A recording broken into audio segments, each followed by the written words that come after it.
correct me if I'm wrong. Uh-huh. This thing, the way that it communicates with like my home's Wi-Fi network or Uh-huh. or with like the 4G or whatever is through radio waves, right? Yes, radio waves and Ra- microwaves. yeah. Radio waves have less energy than visible light. The light Yes. that we used to see Yes. has more energy, is Yes. more likely to give you cancer or whatever than this thing. So Yes. how like what is the logic for like this thing's going to give you testicular cancer or brain cancer or like what?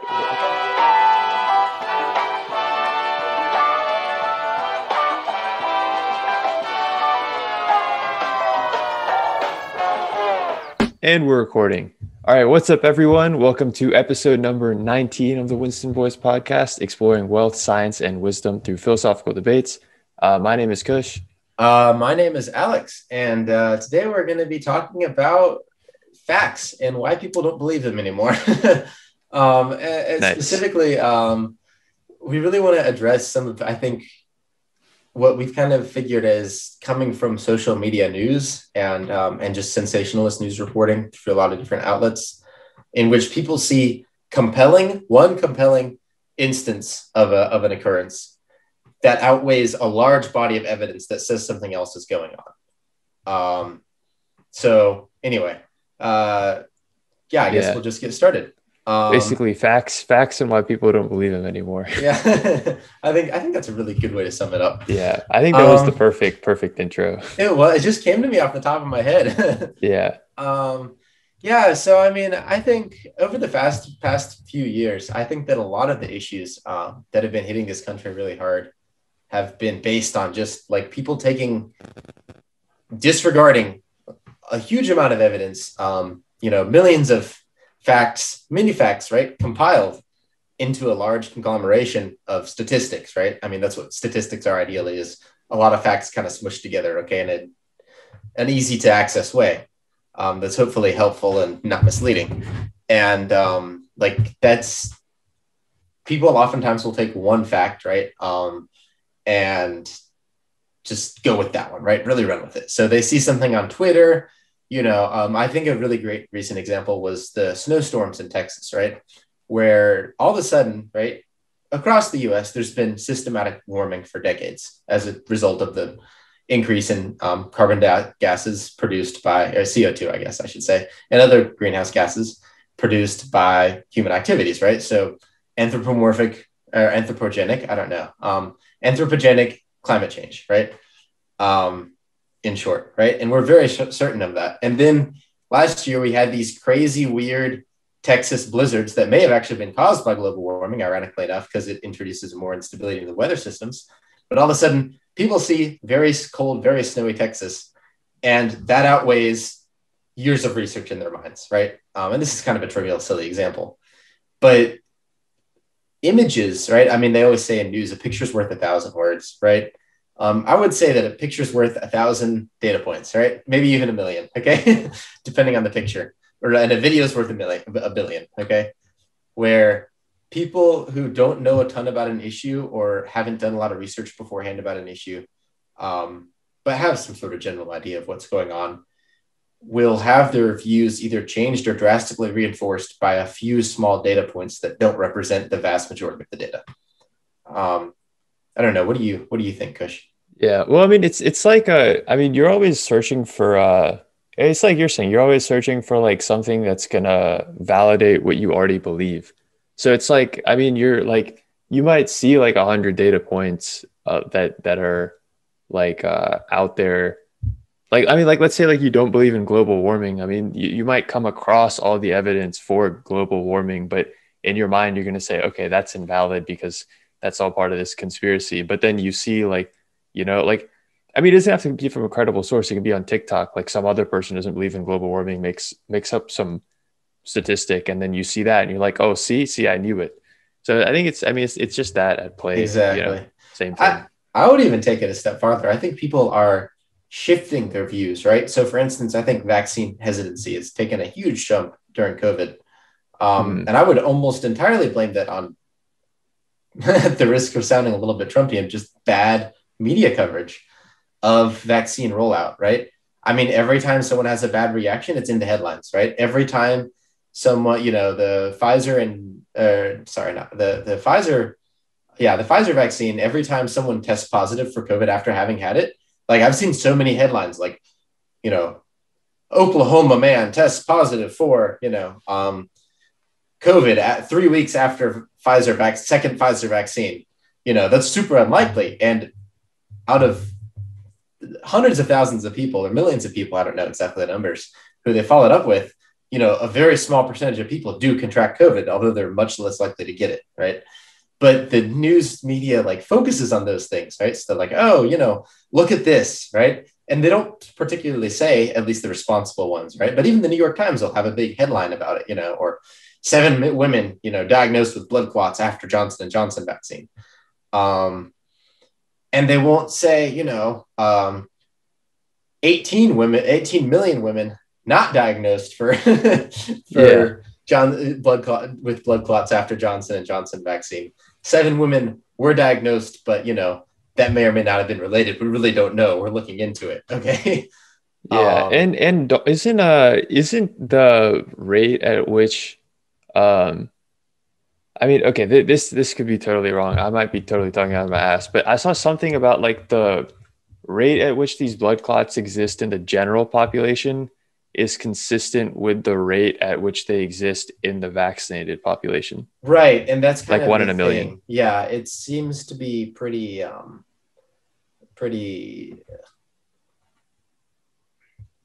It doesn't seem to be a significant risk. And there's the ethical question there, which is clearly, I think that anyone, even if the problem is way worse than we think with the Johnson & Johnson vaccine, even if it's 10 times worse than we think, or Which 100 times worse than we think. I have the Johnson & Johnson vaccine in my coursing through my veins right Oh, now, do you? by the way. Yeah. Well, nice knowing you. No, I'm just kidding. Knock on wood. No, I'm sure you're fine. Yeah. Congratulations on getting vaccinated. That's the important thing. But it's even if it were 100 times worse, your risk of dying from COVID, even as a young person, would be way, way higher than your risk of dying from the Johnson & Johnson vaccine, right? I don't know exactly how many women have died. I think it's like 2 or 3, right? And it may or may not have been caused by the Johnson & Johnson vaccine. Even if it were 2 or 300, 2 or 3,000 of those women who've been vaccinated with the Johnson & Johnson vaccine, just statistically taking a conservative estimate, right? 10 or 20 times more would have died of COVID at this point if they hadn't been vaccinated. So it's like, the question, though, is, I mean, as a medical professional, right, it's kind of an ethical dilemma, which is like, do I risk giving people this thing that I think only does good things, but what if I'm actually harming them? And sure, the cost would still outweigh the benefits, but is it somehow morally different, right? I don't know those questions, and I don't think that's within our discussion for today. But I think that they made a mistake, honestly. And I think a lot of statistical experts agree with me. I think doctors tend to be very conservative, right? Because they want to be trusted, right? But I think in this case, they're just undermining their trust, like the public's trust in them.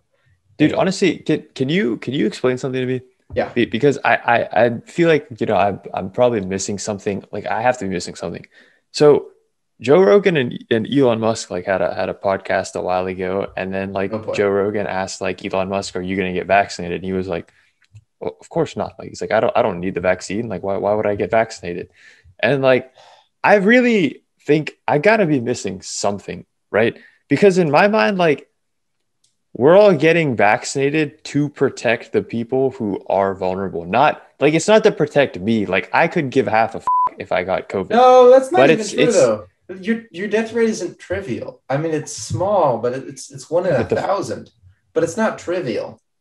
Right. And the death rate for our age group's 1 in 1,000? Something like that. Yeah. I mean, it's not zero.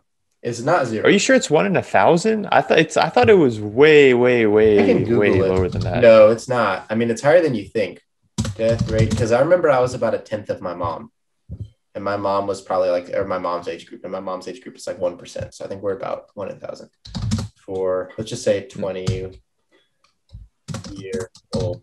COVID. Death rate for 20-year-olds COVID. Come on, Google.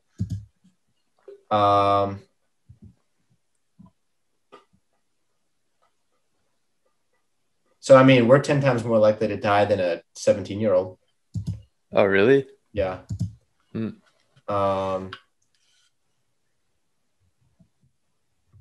Let me see.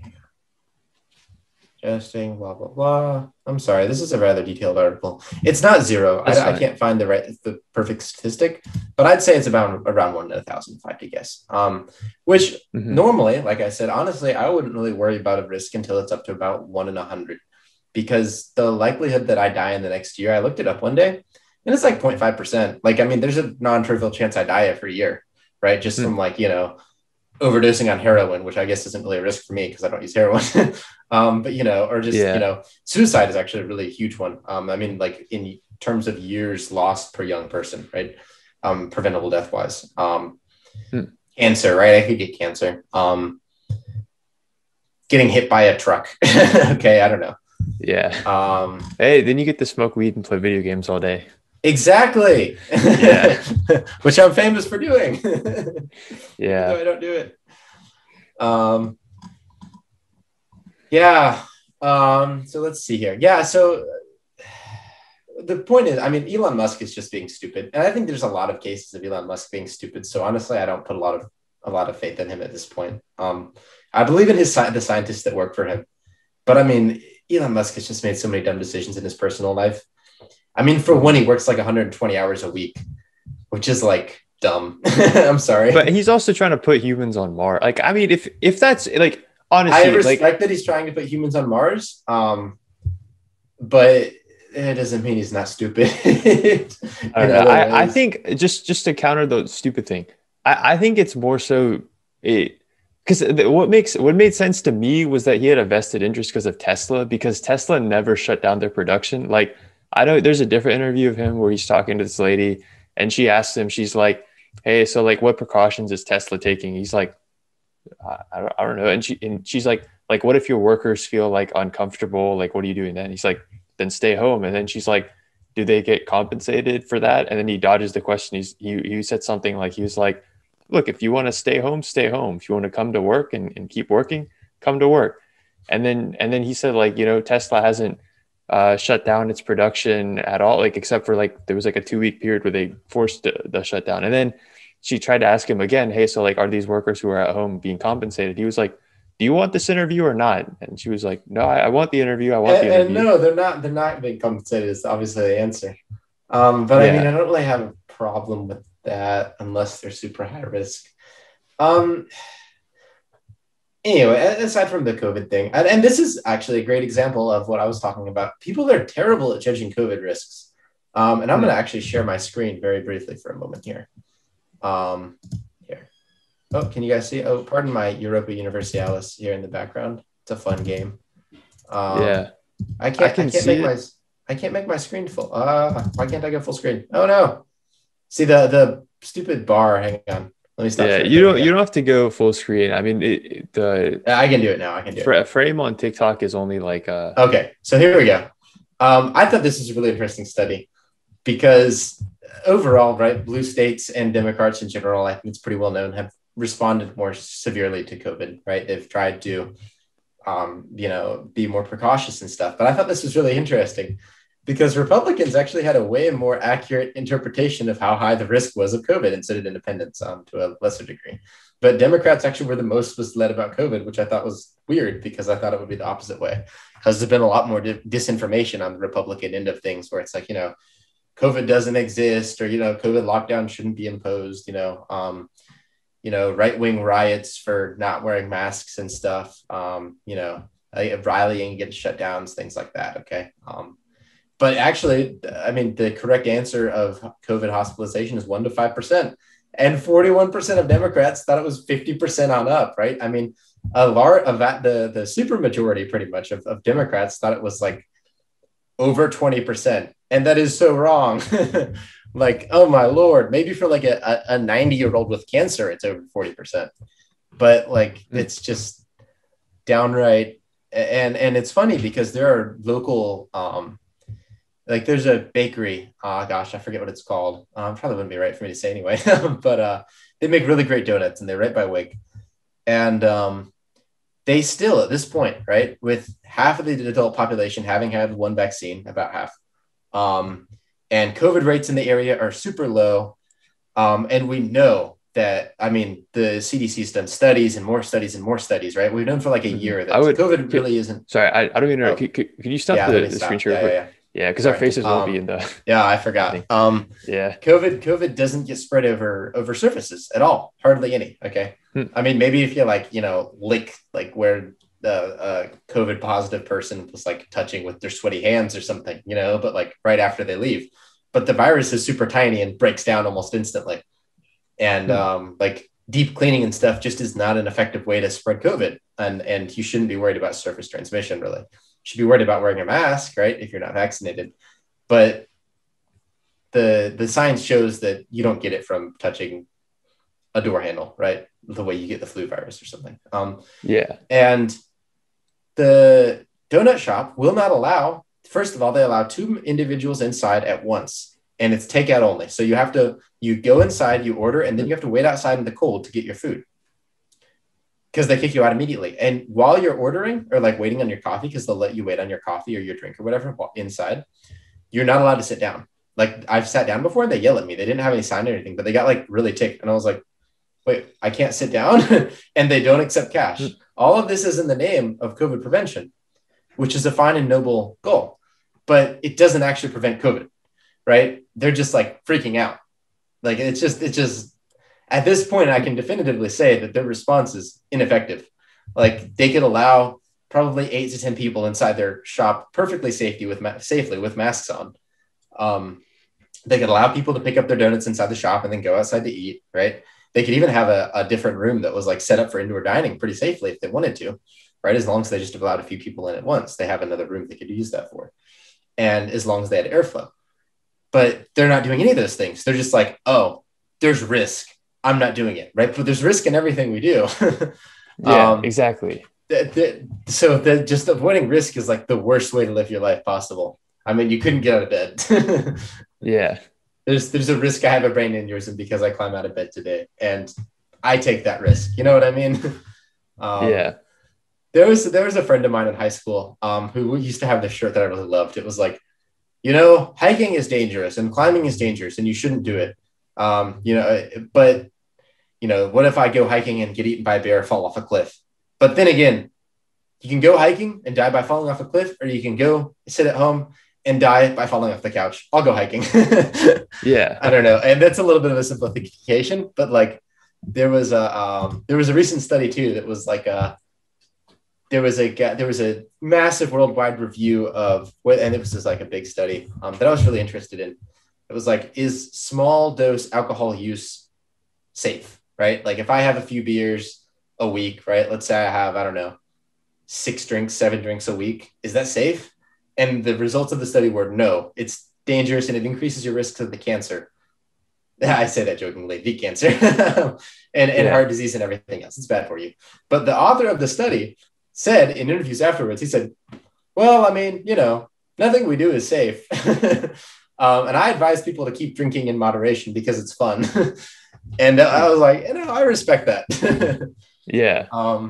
Like, yeah, you'd probably live longer if you didn't, but who cares? It's like an extra month on average. So I don't know. What do you think? How do you approach risk like that? Yeah. Well, I mean, I honestly like looking back, like, I don't know. I mean, you kind of said everything. It's like you have I'm one life, sorry. so like live it. No. It's not like a sorry thing. I'm just like, yeah, I don't really know if I have anything to add there. It's like, yeah. You have one life, so like, it's up to you, like what you want to, what's Yeah. valuable to you and what's not. Like, I mean, Um, like taking a risk on like so like for example, like I don't even know. Like, yeah, I don't know. I can't think of anything to add. yeah. Um, so here's a so anyway, I think the point is like the public is very bad at interpreting risk and data, right? Like Elon Yeah. Musk thinks he'd rather not get the vaccine because like COVID isn't a risk for him, even though his age group has like a 1 to 2% chance of dying from COVID. Um, Hmm. I mean, he's like, what is it, like 55? Yeah, so somewhere in there. I mean, he's not in like incredible shape. Like he's stressed, sleep deprived, probably doesn't have great chances, you know? And he's still like, oh, I don't need the vaccine. sorry, dude. You're just not doing the math, you know? Mm. Um, but and there's there's other stuff here too. Like for instance, and this is going to be very controversial, which is kind of why I'm going into it. But there's been a lot of and overall, right? If you look at the numbers, and I just did the math today. This is straight off of Wikipedia, by the way. So very well known studies based on like CDC data, right? Every year there's millions of arrests, right? And Black people die at a slightly increased rate per arrest than white people do. Black people die at, I think it was like 9.2 or 9.3 arrests per 100,000, while white people die at a rate of like 6.7 or 6.5 or something, if I remember right, per 100,000. Both of those are very low. And yet there seems to be a huge, like a huge overestimate of how much more likely Black people are to die during an arrest than white people, right? Because statistically it's pretty low. But there have been, right, I mean, 20, 30% higher. And the other thing is, and this is also straight off the same Wikipedia page, Black people specifically, and if you adjust for socioeconomic and educational and other things, issues, of course, I'm not saying this in a racist way. Like, I want to preface that. Like, this is because of issues that are part of the Black community, because at least in large part due to the like oppression they've experienced and stuff. But at the same time, it's much more likely that they'll be arrested for murder or violent charges, just statistically. Like, it's several times more likely. I can't remember the exact fact, but like multiple times more likely. And you would think that those sort of arrests would probably have a higher fatality rate and things like that, but then just like, I don't know, some maybe non-aggravated assault or violent or like robbery charge or something, right? So that may account for some of it. I don't know the statistics on that, but it seems like, right, what's happened is a few instances where there's clear like police brutality and, definitely doing the wrong thing, right? I mean, for instance, the George Floyd case, right? I mean, the jury found the guy guilty. I mean, I think you watched the video. What do you think? Like, Yeah, I mean, I watched the whole trial. oh, did you? Wow. Yeah, because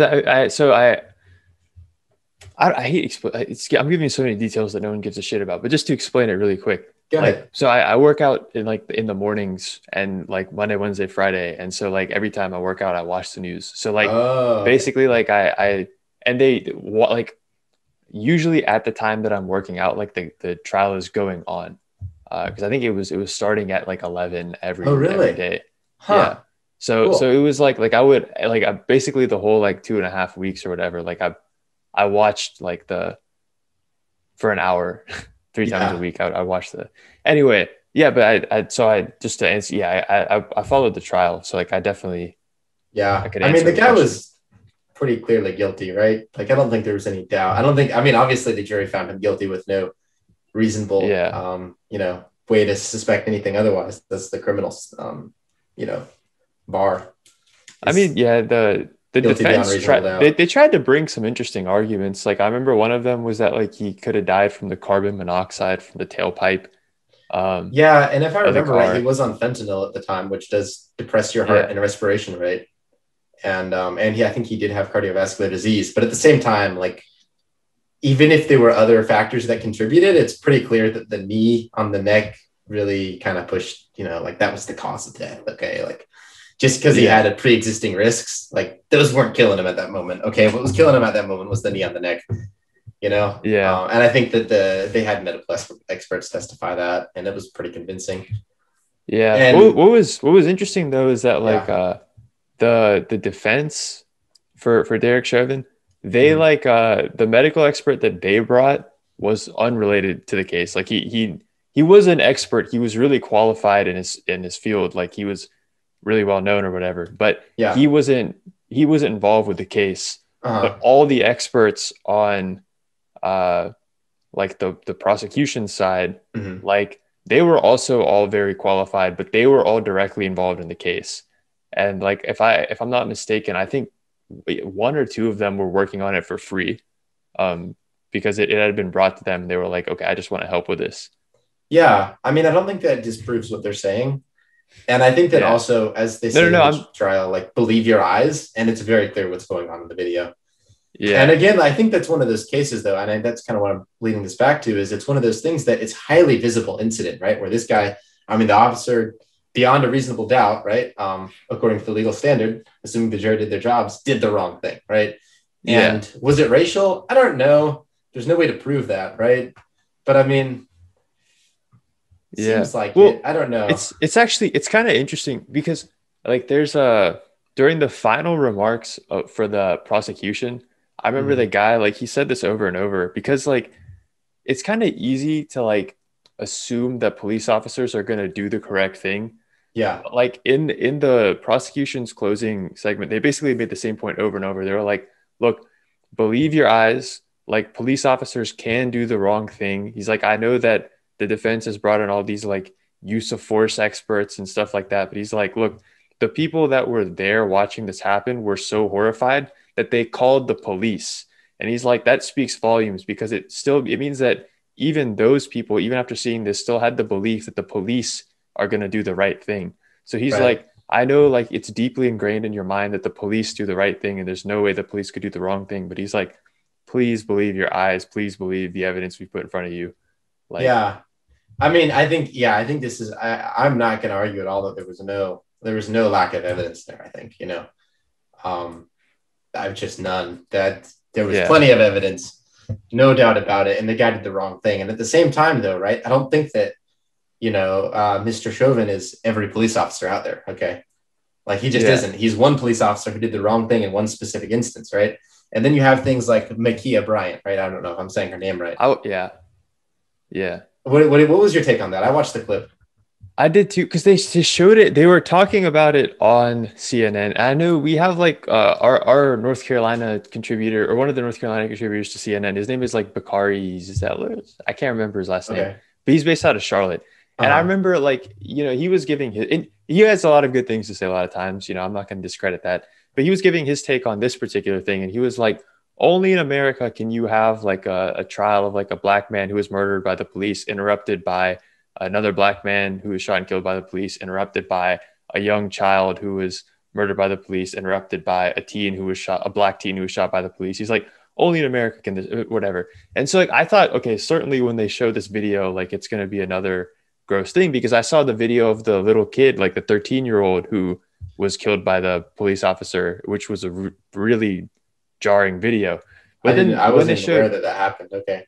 yeah, or I I don't don't know if follow he the was news that maybe he was well. 13, 14. He was I don't something know. some Okay. young age. Oh, that's But terrible. That's terrible. yeah, it's kind of it's a messed up video. It's like I don't know, remember if he had the gun on him or if he dumped it, but he was running from the cops and the cops told him to stop and put his hands up. So he stops, he puts his hands up and he turns around to the cop. And then on the body camera footage, like the last frame they show is you just see like the terror in his face and then the cop just shoots him to death, which was really messed up. So I don't remember if he had the gun in his hand still or what the deal was. But like Right.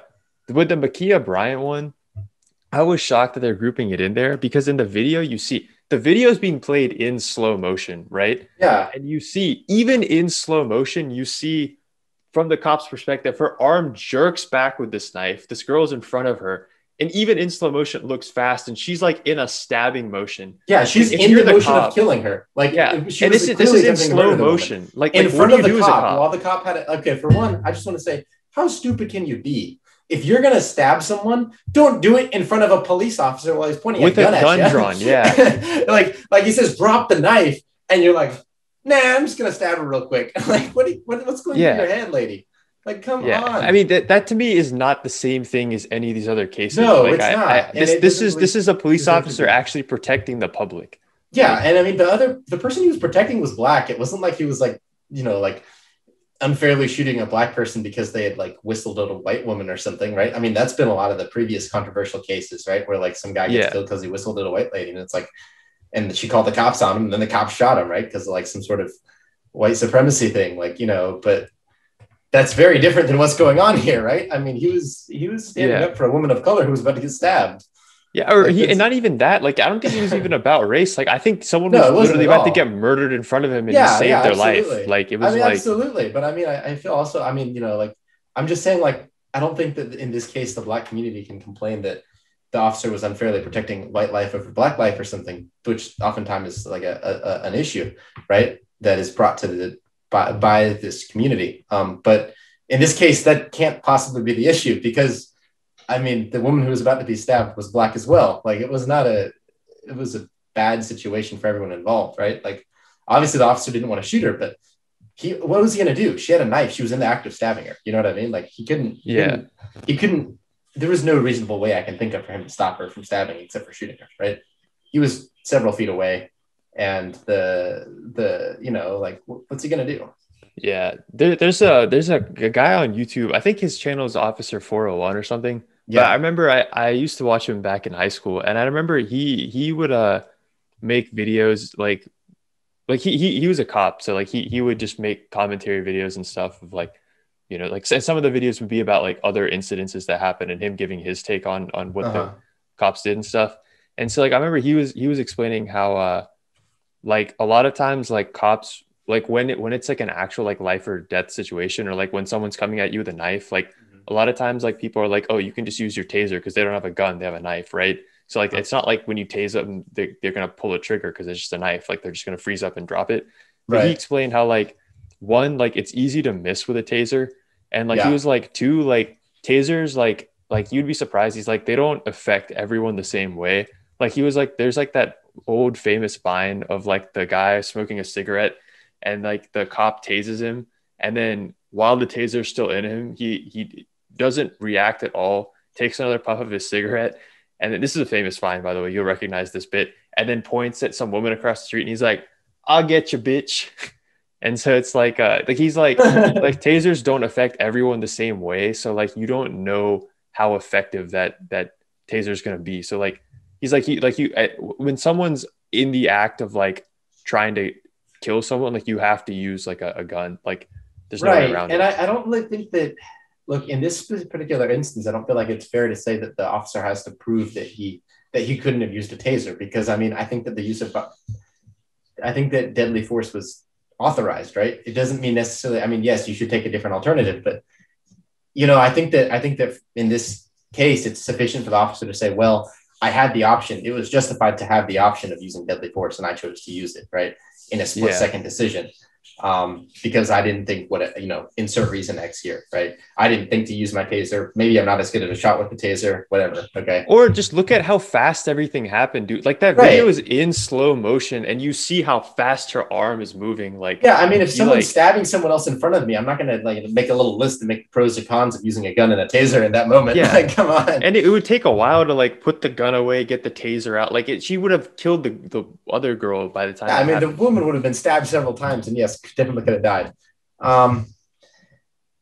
Anyway, yeah. So again, right, these are things, I mean, and this is a case, right, where like you're not even, that they're taking a single bit of evidence out of its own context, which is kind of impressive, honestly, because like, how do you take it, right? I mean, and then going to protest about like this thing, ignoring certain aspects of this one fact, right? So taking the aspect that a young Black girl was killed during the, Chauvin trial by a white cop, right? And just taking that fact and going to protest over that, ignoring the fact that she had a knife and was stabbing someone else. And, like, you know what I mean? It wasn't like an unjustified drug search or something, or like, yeah, or being in a prone position on the ground with your hands handcuffed behind your back and just brutally choking them out. Yeah, it's like that's a very different situation. But people are so upset about it, and again, like I said, people are very bad about judging, judging risks and judging what is, anyway. Yeah. So common trends. I don't know. What are your takeaways here? On all these instances, I guess, of the public kind of looking at evidence, looking at one fact and then disregarding the evidence in favor of that single compelling fact. Oh, I almost forgot one more. Sorry. Let's talk one more example. So the after Biden's election, right? All the election fraud stuff. I mean, I'm sure. Do you have anything to say about that? Oh, the election fraud. Yeah. I mean, did you have anything that you wanted to bring? Because I know you have some statistics and stuff, right? Yeah. So I've got here, I'll share my screen again for one brief Yeah. moment. I would Um, also when you share your screen, like once you start like giving your take, I would stop share because like on the yeah, I will. TikTok, it won't have our face So here's in. the graph I'm talking about right here. Um, so a large, oh wait, no, that's not the right graph. Oh no, where did it go? Uh, I don't think I even have this graph up. Well, never mind. I'm being dumb. Oh yeah, and that's another one is maybe we'll even talk about this one. This one's even better. So uh, yeah. funny funny story, right? People think that like radiation is so. Here's the basically what this graph is showing. I'll just describe the graph real quick. Is like how experts have gone through and looked at like how much pollution each thing does and how many deaths are linked to it, and seen how many deaths per 1,000 terawatt hours, right? Which is like a lot of hours. Okay, it's a lot of energy. Hmm. How many deaths does a given power source cause, right? And so coal causes 100,000 deaths, right, through air pollution, premature deaths, of course. So air pollution is linked to a lot of stuff like infant mortality, actually genetic disorders in children and stuff, actually, and a decrease in what you call it, mental acuity in children. And oil also, of course, is implicated in that. And then down here you see that nuclear power, by their estimates, is literally safer than wind power. I don't know how that's even possible. Maybe people get like, maybe the windmill falls on them. I don't know. Hmm. But the point is, like, public perception, there have been massive, massive movements against nuclear energy, right? I mean, a lot of nuclear power plants have been shut down, right? If you look at the number of nuclear power plants globally, like it's kind of dipped and it's only now recovering. Where like after Chernobyl and after the Fukushima event, people are like, oh my God, radiation, right? Because radiation is scary. Sounds like something out of sci-fi, right? I mean, in sci-fi, like a little tiny bit of radiation will kill you, right? But like we're actually all subjected to radiation all the time. In fact, okay, here's a crazy stat. So make a guess as to what the legal limit is for radiation, like in the US for in a job.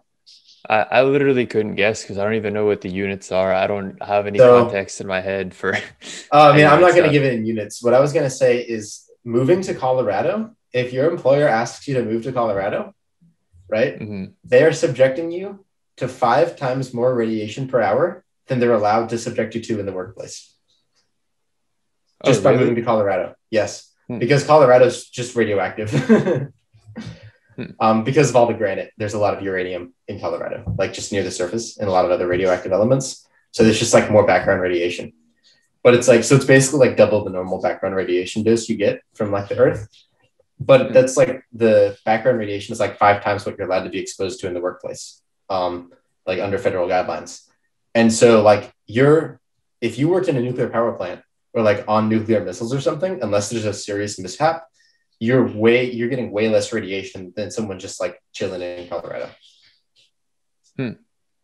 Dude, you But know, like you know people what think that it's reminds me dangerous. of? What? Speaking of this information, did your mom or any of your parents or anyone ever have that rule where or ever try to like tell you like, oh, don't sleep with your phone like right next to your head or whatever? Yeah. Dude, this thing, this okay, like let me just for like okay, correct me if I'm wrong. Uh-huh. This thing, the way that it communicates with like my home's Wi-Fi network Uh-huh. or with like the 4G or whatever is through radio waves, right? Yes, radio waves and Ra- microwaves. yeah. Radio waves have less energy than visible light. The light Yes. that we used to see Yes. has more energy, is Yes. more likely to give you cancer or whatever than this thing. So Yes. how like what is the logic for like this thing's going to give you testicular cancer or brain cancer or like Right. So I what kind of mean, crap, like, you know? let me just start off by saying quantum mechanically, you need it like you can only go from certain energy states to certain other energy states. So like Mhm. a microwave doesn't have enough energy to bump you up. Neither does visible Yeah, light, right? So yeah. like in your DNA, you have all these quantum mechanical bonds, and to break them or to bump like an electron into the wrong state or something, right? That could mess you up, you need a photon that has at least that much energy or more, right? So visible light, that's why you don't get cancer from visible light, because the visible light doesn't have enough energy to bump stuff into the wrong states, right? Into the states that could harm you, right? Or break your DNA, right? Bump something into a state that would actually snap your DNA and cause an error, right? And that's what causes cancer over the long term, right? If enough of those accrue in the wrong way. Microwaves can't do that. They just can't. Yeah. Like, if I remember right, I don't even think that microwaves have enough energy to like change the spin of an electron. Yeah, I'm pretty sure they don't. I'm pretty sure anyway, like it's like infrared radiation can do that. But like who cares? Like spins of electrons don't matter. Yeah. Yeah, it's kind of ludicrous. Yeah, I mean Yeah, it's but like because the news says something about phones cause radiation, and people think radiation and they think, oh, I'm gonna die. yeah. Dude, Like, it's like also like again, I'm not a doctor, but I've heard this take more and more now on TikTok, which maybe I'm spreading misinformation by saying this. But like you know, like people are always like, oh, breakfast is the most important meal of the day. And then they eat their freaking like chocolate Cocoa Puffs or whatever with like their bowl of cereal, and like that's the most important meal of the day. It's like, come on, you don't need to eat that. no, I mean I agree. You don't need to eat. I do like my chocolate milk with Rice Krispies in the morning when I go to the pit. Like I can't resist it. But I never go to the pit. I almost always skip breakfast because I'm just too lazy. Because it's like a Yeah, 15-minute I eat walk. lunch and dinner. That's it. It's Like like a I'm 15-minute fine. walk. Either I have to wash dishes and go to the store, or I have to like walk 15 minutes each way. And I'm like, I'm not that hungry. Wait, it's 15 minutes to your dining hall from like where you're at? Yeah, because I live on North Campus now. I don't think you remember where Wait, my apartment is now? no, I went to your apartment. Yeah, Yeah, it's like way on, up and off on like the north part of campus. So it's like the opposite end of campus. oh, It's I like, thought you were literally like right where like Brendel Hall is. I thought you were like across from the parking lot. no, not anymore. Oh, like that one? Yeah, but that doesn't have breakfast. Like they don't have breakfast there. It's only open for lunch. North Pit is only open for lunch. You're thinking North Pit. I can't even remember where the food places are on Wake's campus. It's been a And so while. like here, anyway, here's where we are. Here's like the pit, and here's like freshman dorms where I used to live. Like this is where Johnson was back in the day when he used to come visit me in Johnson. So like it was super close to the pit from Johnson, but I'm all the way over here, and I gotta walk like it's basically I live in Timbuktu, dude. It's Okay, far away from so everything. you're the entire campus's length basically across from Pretty the much, thing. yeah, almost the whole way. It's on the extreme opposite side of campus. But yeah, anyway, that's besides the point. Yeah, that's fine. um, so yeah, I mean, like, and scientists are, and that's the other thing I want to talk about. Scientists are too dang cautious, right? Like, scientists did, like, in order to, like, rather than just saying, oh yeah, like, I mean, the way I just answered you right now, right, which is like a hot take, which is like, okay, I understand a little bit about quantum mechanics. I understand about like light waves a little bit. I can just say that there's not enough energy in the microwave to like mess up your DNA. Okay. I'm not doing any calculations. I'm not like doing any experiments. I'm just saying, period. It won't happen. Right. Yeah. Just based on like a rudimentary understanding of physics. A rudimentary qualitative understanding of physics, you can tell that won't happen. But then scientists go and do a study, and then they're like, well, we're 95% sure it doesn't cause cancer. And then I'm like, oh my God, why do you say 95% sure? Like what that's what people say it as, right? And then people are like, oh, well, there's a 5% chance I could get cancer. No, what they're Yeah. saying is this one study said 95% sure it doesn't cause cancer. Like the statistics say it's 95% likely that this isn't causing cancer. Like it's not statistically significant. But like, anyway, it's just stupidity. Sometimes scientists are like too cautious, and then like the public gets wind of that, and the public's like, oh no, scientists don't know. Yeah. Um, Isn't that the last the one of the isn't that like the last topic as well? Like kind of like experts and like why you should believe them? yeah, yeah. So basically, yeah. So we were going to talk about why people don't believe all the facts anymore, right? Why do people just pick whatever random fact they want to and disregard the evidence, right? Which is the agglomeration of facts. They pick one fact they like and then disregard the agglomeration. Conglomeration, I guess. I don't know if I don't think agglomeration It's is a fine. word. It literally doesn't even matter. So it's okay. I We know like what you making up mean. words. Yeah, so I want to blame a lot of this on the news media, right? Because they for one, they have like journalists who like flunked out of physics or whatever, like reporting on physics stuff. You know what I mean? Like oftentimes, like you'll read like some journalist who clearly like did not want to do the physics section or like did not want to do the science reporting and has no idea about the science reporting, but they're like kind of a mediocre journalist, so they get assigned to it. And then they talk to some scientist and they just like the scientist is like having to explain the article to them in like kindergarten sentences. And like knowing what's going on in the study a little bit, like I haven't read the study, but I can kind of see what they're getting at. But then like distorting that through the journalist lens is like kind of crazy. So like they'll like NASA will say, oh yeah, this asteroid came super astronomically close to Earth. And what they mean by that, it was like twice as far away as the moon, right? Which is really far away. Yeah. And then journalists are like, oh my God, near miss of asteroid, right? And that's like all caps headline in the New York Post, which is a trash magazine. Yeah. Right? It's like, I oh, come on, guys. Come on. Dude, I will say though, I think in my opinion, if you're really an expert in something, you should be able to explain it to like a 6-year-old.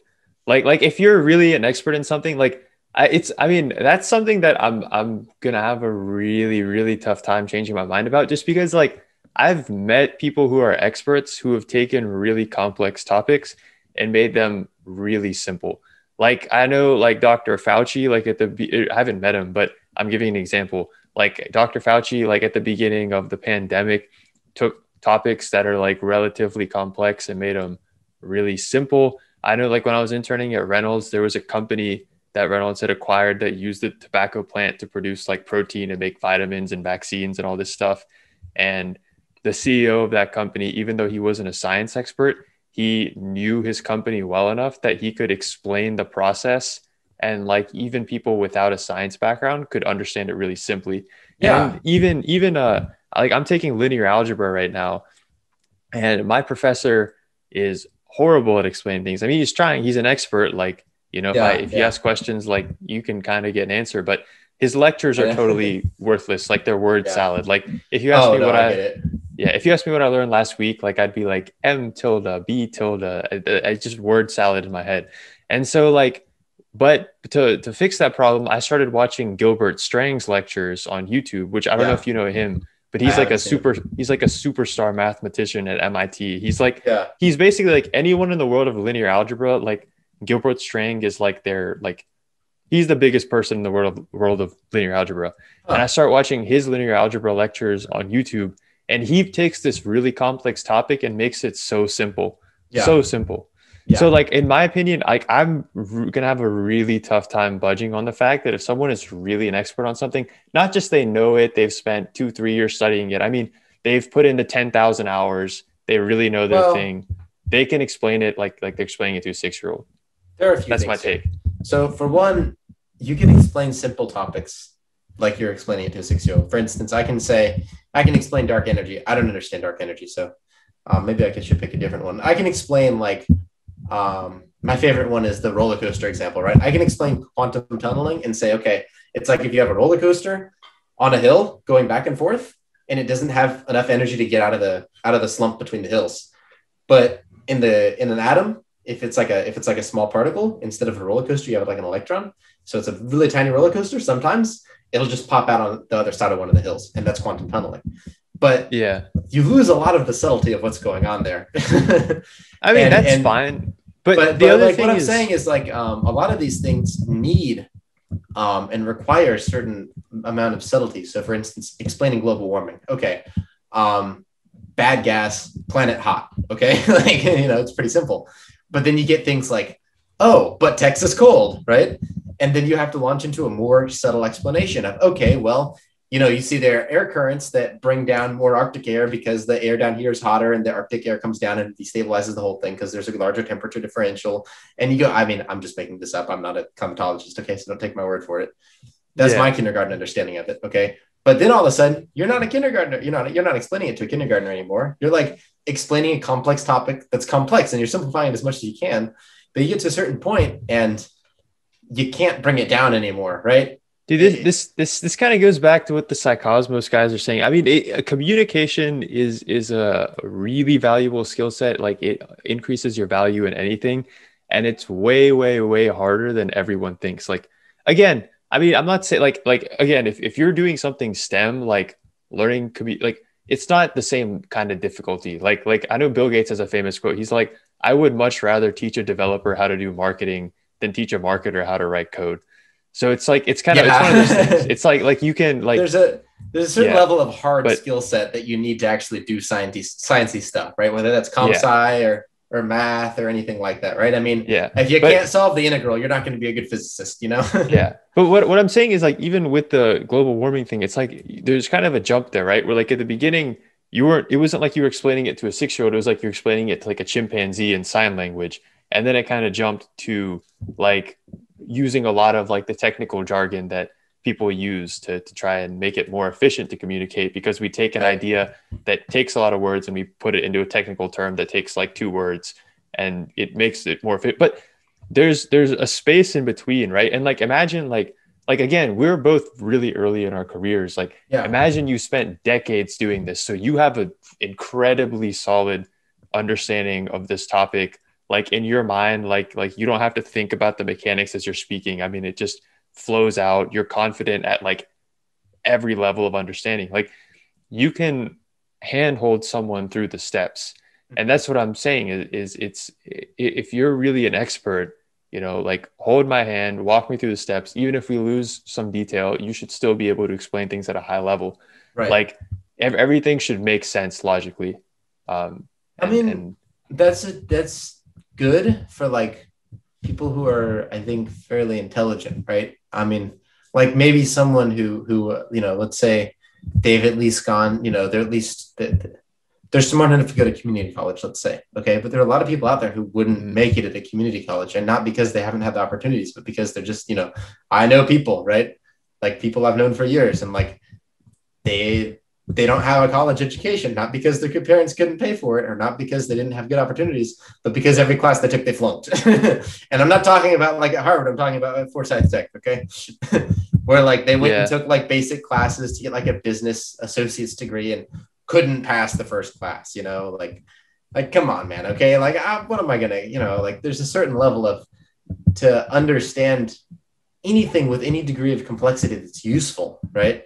You're going to need to understand a certain amount of stuff. And a lot of the general public just isn't going to get it, right? When you're talking about things like, you know, I mean, complex things like global warming. And again, it's not that necessarily that they couldn't get it, but also it's like there's a simpler explanation that's more compelling.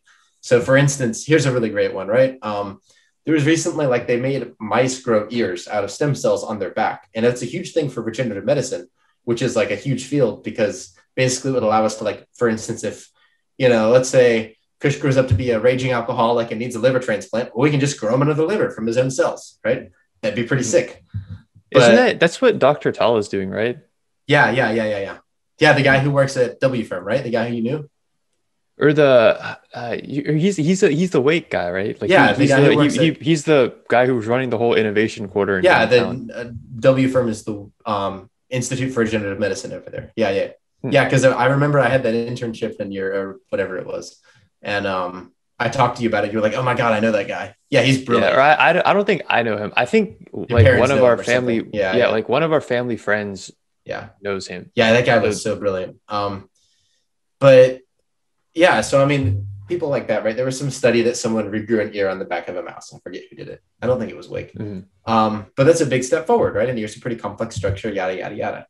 But it looked like on one hand, you have like a long list of reasons for why that was a good experiment, and a long list of reasons for the ways that the experimenters made it a little bit less uncomfortable for the mouse, right? And then you have Mhm. some sort of ethical, complex philosophical argument for why it's okay. And on the other hand, you have like evil scientists put ear on back of mouse, bad.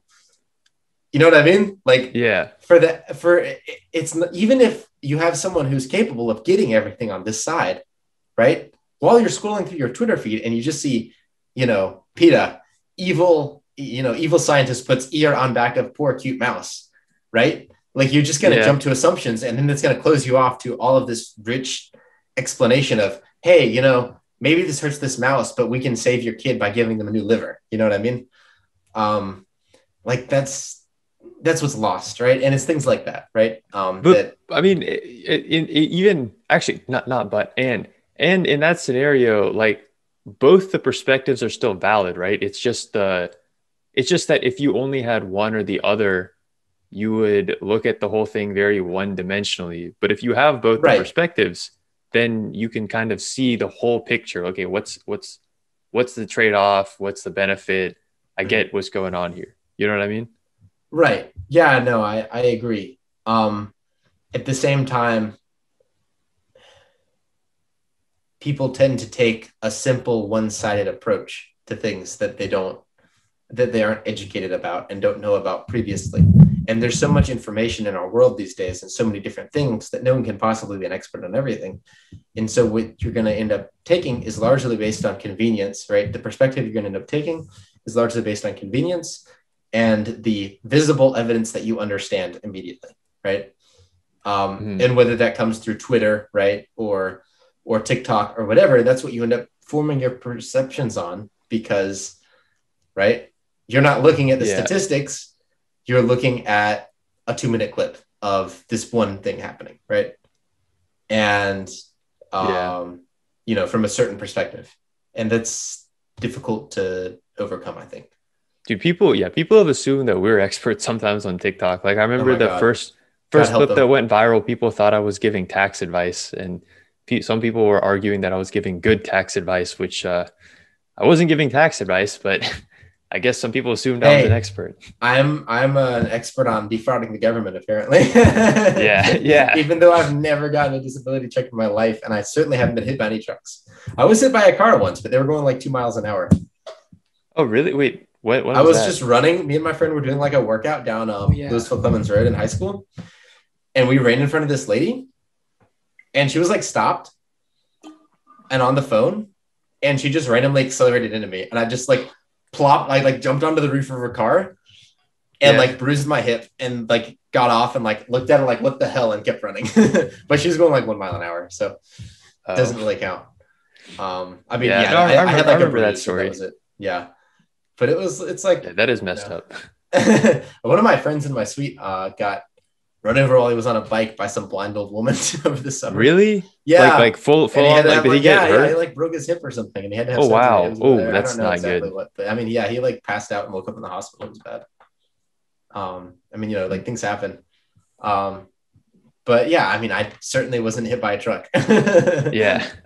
And anyway, people are funny. Yeah, I mean, that's a great example, though, right? I mean, people see, this obviously edited clip of me talking about how I was hit by a truck and smoke weed, and like, Yeah. and don't bother to read the comments, even though it's super easy and anyone can understand. He no hit by truck. He giving story. Okay. Yeah. Like chimpanzee understand. Okay. Yeah. And no one understood, right? Like the vast majority of people who Well, watch that clip you just also got thought, to read, there's only a few hundred comments on there and it's like 200 something thousand views. So no, I know, but that's there's what a I'm certain saying. group, Like, there's only a certain group that didn't get that. yeah. Anyway, Yeah. um, but I mean, people who took the time to comment and scrolled back by the 5 comments that you had posted that were like, guys, this is an example. Guys, this is an example. Guys, for the 18th time, this is an example. Don't take it Yeah. seriously. And then immediately under that, they would say, oh my God, I can't believe he is taking advantage of the government like that. He should smoke less weed and play less video games. What a Yeah. bad person. And I'm like, what are you Yeah. doing? It's just like people, I mean, it's one of those things because it's like we're trying like it's again to go back to like the whole expert thing. It's like we are trying to share information that like we believe is true, and like we're trying to like just to use us as an example, like we're sharing information we think is or really believe is valuable, that we really like in our own minds believe is true, like based on what we've read, based on statistics, based on whatever. But it's like at the same time we're not experts, and like people will come to our clips and the presumption that we're experts is like right there at the beginning. And it's like I'm just some like 20-year-old kid, but like when I like for example, like when we talk about like things related to like money or like anything like that, like people are like, okay, I'm listening to an expert. And Right, you can right. tell It's by the like comments. it's like Reddit the subreddit Wall Street Bets, right? Where it's like some random dude goes on there and it's like, hey guys, let's all go buy GameStop, and then GameStop goes up. I'm like, oh my god. Yeah. Who decided this was a good idea? Yeah. Anyway, like you don't even know if they had to have a diploma from high school, man. They could have flunked out of Yeah. seventh It's like grade. anyone on the internet can Yeah, seem like anything. yeah. And like I don't know. I feel like we give pretty accurate disclaimers though. Like, like I don't know what I'm talking about most of the time. I'm just giving like educated guesses, right? Yeah. But I mean, I think that the value of educated guesses shouldn't be underestimated because they're better than 99% of what's out there. Yeah. I And mean, I think it goes back to two, like, even though it's educated guesses and all, not even, I mean, it is educated guesses and all this stuff, but like, uh, and like it goes back to kind of like the beginning where it's like people are kind of like looking for things that validate their existing worldview. And like if it validates what they already believe, they're not going to think twice to check the source. They're only going yeah, to like go down that rabbit hole if it tries to invalidate what they believe, or they just ignore it. right, exactly. Um, so what do you think people can, I don't know, what do you think experts can do to rebuild trust? How do you make people look at the right facts? Look at But the evidence and ignore the facts. How about I mean, that? I feel like I kind of answered that earlier, where it's like, look, like for me to like really believe someone's an expert, like they've got to handhold me through, like they've got to explain something to me, and it needs to make sense. So, Yeah, so for me to and again, being an expert in my mind means you've spent 10,000 hours doing something. Like you're world class at it. Like you have a very deep understanding of this thing. So, I mhm. mean, if someone's going to claim to be an expert, then like they need to be able to explain the thing to me logically. But if you're just knowledgeable about something, then I mean, I'm not going to consider you an expert. It's like, it's a different category. Like I'll still No, I listen see to what what you're you have to saying. say, but I'm not going to Yeah, listen to you like you're an expert. You know what I mean? right, right. No, I agree. I agree. And I think also as a caveat, I don't think that for for one, I don't like the 10,000 hour. I know that's like kind of like a like rule of thumb that came from the Beatles or whatever, right? And that's like No, a it was in who Malcolm came up with that. Gladwell. It was someone. It was I can't remember who it was, but no, it's like it's someone who studied it. I'm pretty sure. Yeah. Anyway, I think it's a little bit of a vast oversimplification, right? I mean, for one, like you can waste a lot of time on stuff, um, on something and not make any progress. You know what I mean? Like, I don't know. dude, let Imagine, me think just of it this way, right? let Like me put I've this in spent, context really quick. yeah, 10,000 hours is 20 hours a week, right? So when I say 20 hours a week, I don't mean like you go to job, you sit down and you're just there for. I mean, you're doing you're doing the actual thing. Like, let's say yeah, you want to be an expert in tennis, you're on the court hitting balls, moving 20 hours a around, week. swipe. You're doing the act, not including rest. You're doing that 20 hours a week. Okay. Or I mean, Uh-huh. okay, maybe we can include rest in this example, but you're doing the thing, the actual thing 20 hours a week. So maybe the amount of time you're working in that time, maybe it's 40 hours, maybe it's 80 hours, but you're doing the actual thing you want to be an expert in 20 hours a week, every week for a decade. Okay. If you're doing Yeah, something 20 hours a week, every week for a decade, uninterrupted, that's what the whole 10,000 hour rule is. So yeah. I mean, I find it kind of, it makes a lot of sense to me logically. And I mean, we're talking about No, I agree. But at the same evidence. time, there are definitely people who, um, for instance, flat earthers who have spent 10,000 hours on flat Earth stuff. And that doesn't mean that what they're saying is any better. It's still just as Yeah. I mean, dumb. I don't know anything about that. Well, I'm just saying, like I think that, how do I put this? Assume that people, I think a general rule of thumb is, right, like assume people with credentials are right, unless you have significant reason to believe otherwise. But don't assume they're right outside of their field of interest, right? So, I mean, for instance, like if you have I've heard physicists who have like argued against free will or done some like really pretty bad philosophy, right? And like they shouldn't be doing that, right? Like for instance, Neil deGrasse Tyson, or like Stephen Hawking, right? Stephen Hawking like argues against God, right? He's like a pretty avid atheist, and that's fine. But like his arguments aren't the best. Like, Yeah. right. I mean, you have people like Einstein who, like, Einstein tried to do a little bit of philosophy, and he was like, well, quantum physics can't be right because God doesn't roll dice. And that sounds really good. And it's Albert Einstein, but my God, was he wrong? Yeah. Because quantum physics works and his theory doesn't on that scale. You know what I mean? And he ended up later, he was like, yeah, I mean, I guess Einstein doesn't get to tell God what to do, Yeah. But so, I think that at the same time, it doesn't necessarily have to do with time spent. If someone knows about something, right, then you should trust them about it to a certain degree. You know what I mean? But like, you should embrace the fullness of their argument, even parts of it that you may not necessarily be able to follow, but you can tell have evidence and behind them, right? If that makes sense. I don't know. Anyway, Yeah. it's a complicated issue. Trust is a very complicated thing. There's a lot going on there. Maybe that should be a future episode. How to trust people, when to trust people. That would be an interesting topic. Yeah. Oh yeah, definitely. Anyway, so I think we can kind of wrap it up here. What do you have anything else to say? Or I'm kind of done. Yeah, I think we have enough content for TikTok. All I right. keep watching the time because like I know like starting a couple episodes ago, I was like, it would be so much easier if we had just more content to pick from. Yeah. That way it wasn't like clipping stuff that had no value. Well, today we like incidentally kind of had the kitchen sink here. We're like, we just covered everything. And No, it this was kinda really interesting. great. Yeah. Like I think Yeah. you did Oh, a you really liked great it? job with this, Oh, thank you. honestly. Well, Like I'm glad you liked it. I wasn't this was sure really because it good. was in a little bit, we were a little bit extraneous with some of the things we talked about, but I think there were still interesting conversations, which is, I guess, what counts. I mean, we don't Yeah. need to have a lesson plan here, we're just having a chat. Yeah. So, anyway, Yeah. you want to do the Yeah. outro You go here? first. Oh, I do. That's right. I always forget. Yeah. Well, Thanks, everyone, Winston. thanks for listening in. We had an awesome time talking about pretty much everything under the sun today.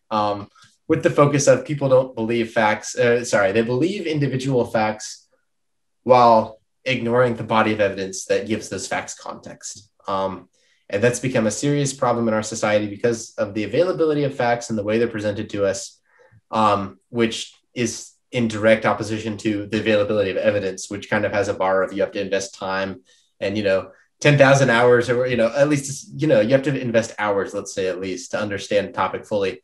Whereas it's really easy to go online and watch a viral video and go, wow, mice shouldn't have ears on their backs, right? Without understanding what goals the experiment had, just to give an example. So anyway, yeah, all you. Yeah. And if you enjoyed today's video, please make sure to grab your mutant rat and smash that like button with the mutant rat. And also, if you enjoy what you heard today, you want more of this, please make sure to hit that subscribe button, notification bell. That way, every time we post a video, you get a notification. You click on it, it takes you to the video. You can listen to the background while you cook, clean, drive, or whatever. And with that, we'll see you guys next week. Bye-bye.